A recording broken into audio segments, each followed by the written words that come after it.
So I can't prove what God's voice is, but I'm pretty sure I can prove what it's not. Jesus' voice is not a cacophony of messaging. It's not about anger or entitlement or ego, inflation or blaming or shaming or name-calling.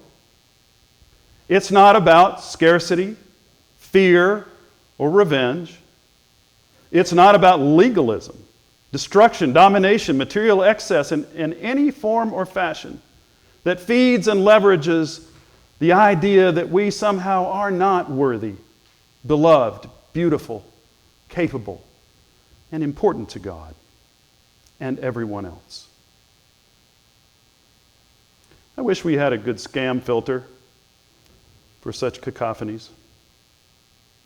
That's the art of being human, learning to tune things out now.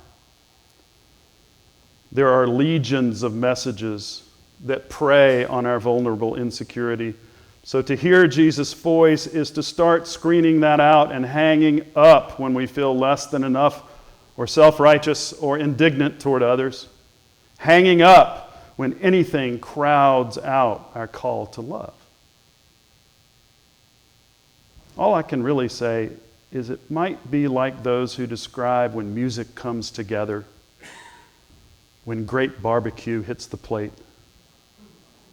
There are moments of birth, or even bone-crushing grief, and even a mama's love. When we know and feel God's presence and hear Jesus' call to be different, to be transformed, to be made new, to be made something other than who we are at the moment, or who we think we should be.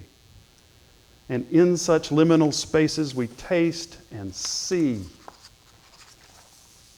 knowing in our knowing place that we are close to or immersed in some sort of holy harmony. You know it when you hear it.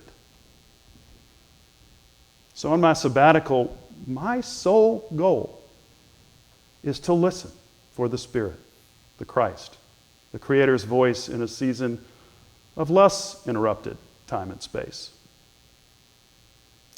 The reason why many of us come here on the Sabbath, which is our weekly sabbatical, those words come from each other, we come here for unfettered or less fettered holy listening, as much for what is sung or prayed or preached.